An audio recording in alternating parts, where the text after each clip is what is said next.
Rickettsia rickettsii, um trabalho dos alunos do primeiro ano de saúde pública. Os integrantes do grupo são Gabriela Solis, Gabriela Marques, Salomão Godoy e Valmiro Menezes. Meu nome é Gabriela Marques e antes de começarmos a falar direto da espécie Rickettsia rickettsii, eu vou falar um pouquinho da Rickettsia.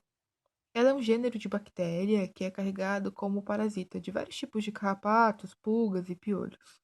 E ela é também obrigatoriamente intracelular, ou seja, ela apenas consegue crescer dentro de células vivas. Uma das suas espécies é a Rickettsia rickettsii, que daremos foco nesse trabalho. Ela é pequena e de tipo gram-negativo, mas também é responsável pela febre maculosa. Como eu disse anteriormente, esse micro-organismo se desenvolve e se multiplica dentro do corpo do indivíduo, causando uma doença febril aguda de gravidade variável. A doença acontece de forma endêmica nos Estados Unidos, no México, na Colômbia, na Costa Rica e no Panamá. Nos Estados Unidos, ela é transmitida para humanos por carrapatos do gênero Demarcento. Nos demais países, onde incluímos o Brasil, a bactéria é transmitida por carrapatos do gênero Amblyoma. Dentro do gênero Amblyoma, nós encontramos o principal vetor aqui do Brasil, que é o carrapato estrela, muito comum em áreas de vegetação de pouca densidade. De um carrapato infectado, então, nós podemos ter vários carrapatos infectados. Por exemplo, na alimentação simultânea de carrapatos infectados com carrapatos não infectados em animais infectados, ou na transmissão transovariana, quando acontece a transmissão para os ovos e as larvas. Dessa forma, os carrapatos permanecem infectados durante toda a vida, que é cerca de 18 meses, mais ou menos. Sendo assim, qualquer espécie de carrapato pode vir a ser um reservatório potencial, como que é o que acontece com o carrapato de coelho e o Amblyoma coperi. É importante frisar também que animais como cães, como gambás e capivaras, entre outros animais silvestres, são importantes no ciclo da transmissão da febre maculosa, porque eles funcionam como transportadores do carrapato. Meu nome é Gabriela Solis e eu vou falar um pouco sobre a transmissão da febre maculosa. Ela pode ser adquirida através da picada do carrapato estrela que foi infectado, que no final de sua alimentação ele libera com a sua secreção digestiva as bactérias. São necessárias em torno de 6 a 10 horas para que ocorra a inoculação do agente. A doença ela não pode ser transmitida de pessoa a pessoa. Há um período de incubação de 2 a 14 dias, mas a média são 7 dias, que é quando os primeiros sintomas começam a aparecer. Quando se trata do histórico da doença, a febre maculosa foi reconhecida inicialmente em 1896 no Vale do Rio Snake, no estado americano de Idaho, e originalmente foi denominada como um sarampo preto, por causa do exantema que era característico, ou do rash. Era uma doença assustadora e frequentemente fatal, que afetava centenas de pessoas na área.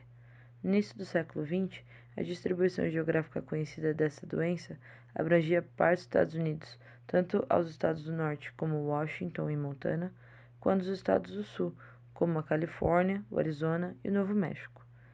Teve inicialmente um nome usado como febre manchada das montanhas, porém a aplicação era incorreta, uma vez que ficou claro que essa doença não ocorria em muitas áreas dos Estados Unidos fora da região das Montanhas Rochosas. Sabe-se agora que a doença está amplamente distribuída por todo o território dos Estados Unidos, com exceção do território do Havaí, mas está ao sul do Canadá, na América Central, México, Colômbia e no Brasil. Howard T. Ricketts foi o primeiro a identificar o organismo infeccioso causador da doença. Ele e outros descreveram as características epidemiológicas básicas da doença, incluindo o papel dos carrapatos vetores. Os estudos demonstraram que a febre maculosa é causada pela Rickettsia rickettsii.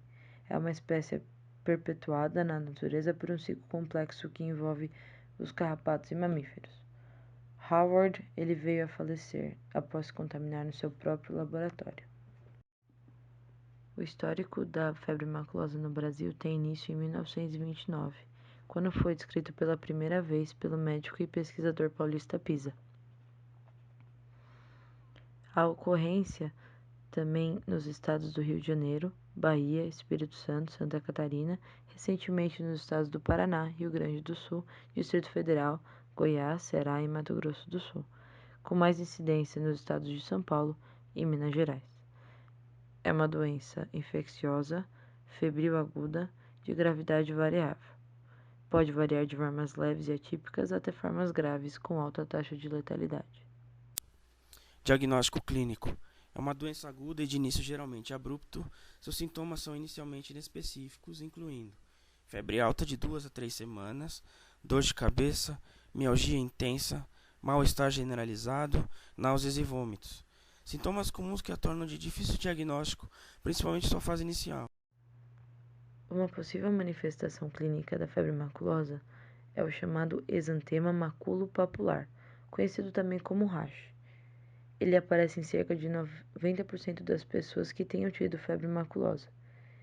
Ele vai aparecer entre o segundo até o quinto dia após a febre. São pequenos pontos que não coçam, possuem uma cor avermelhada e aparecem geralmente entre os pulsos e antebraços. Mesmo ele sendo um dos mais importantes sintomas para o diagnóstico, ele pode estar ausente. Em casos mais raros, o exantema ele se desenvolve para um padrão petequial difuso. As manchas passam de avermelhado para roxo e isso ocorre em cerca de 35 até 65% dos pacientes com a infecção. As manchas estão por todo o corpo, inclusive na palma das mãos e na sola dos pés. Nos casos graves, é comum a presença de edema dos membros inferiores, aumento do tamanho do fígado e do baço provocado geralmente por uma grande atividade de defesa imunológica do organismo, diarreia e dor abdominal, manifestações renais como azotemia pré-renal caracterizada por oliguria e insuficiência renal aguda, manifestações gastrointestinais como náusea, vômito, dor abdominal e diarreia, manifestação pulmonar como tosse, edema pulmonar e alterações radiológicas incluindo infiltrado alveolar, pneumonia intestinal e derrame pleural, manifestações neurológicas como cefaleia e déficit neurológico, meningite com líquor claro, manifestações hemorrágicas como patéquia, sangramento mucocutâneo, digestivo e pulmonar. Diagnóstico laboratorial: hemograma. São comuns anemia e trombocitopenia. A redução de número de plaquetas é achado comum e auxilia no diagnóstico. Os leucócitos podem estar normais, aumentados ou diminuídos, podendo apresentar desvio para a esquerda ou não. Enzimas: creatinoquinase, desidrogenase lática, transaminases, aminotransáreas e bilirrubinas estão geralmente aumentadas. A IFI é uma reação de alta sensibilidade e especificidade que pode ser utilizada para a pesquisa de imunoglobulinas específicas da classe IgM e da classe IgG. Em geral, são anticorpos não detectados entre o 7º e o 10º dia da doença. Títulos de anticorpos superiores ou iguais a 1,64 é a única amostra ou uma diferença de 4 vezes no título de anticorpos observada em 2 amostras pareadas de soro, coletadas de 2 a 4 semanas entre elas. São os requisitos para a confirmação diagnóstica através da sorologia. É pertinente lembrar que o resultado deve estar interpretado dentro de um contexto clínico e epidemiológico. Assim, a presença de um resultado sorológico positivo da IFI, na ausência de um quadro clínico, não nos autoriza a dizer que se trata de uma febre maculosa, pois existem, entre outras, rickettsias não patogênicas do grupo da febre maculosa. O tratamento.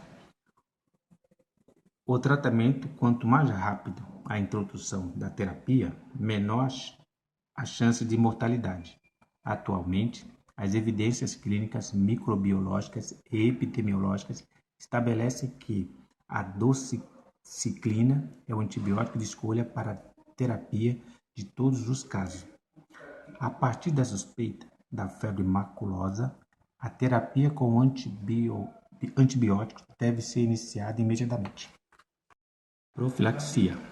Evitar caminhar em áreas infestadas por carrapato no meio rural e silvestre. Fazer a busca de carrapato ao longo do corpo quando for necessário o contato com áreas silvestres ou rurais, em intervalos de 3 horas, já que quanto mais rápida a remoção, menor os riscos de contrair a doença. Utilizar calças compridas e botas com fitas adesivas dupla face, lacrando a parte superior da bota. Utilizar roupas claras para facilitar a visualização dos carrapatos. A bactéria tem capacidade de penetrar através de microlesões, portanto, não se deve remover o carrapato da pele de forma brusca com a ponta dos dedos. Eles devem ser retirados com calma através de leve torção para liberar as peças bucais. Deve-se controlar os parasitas dos animais domésticos.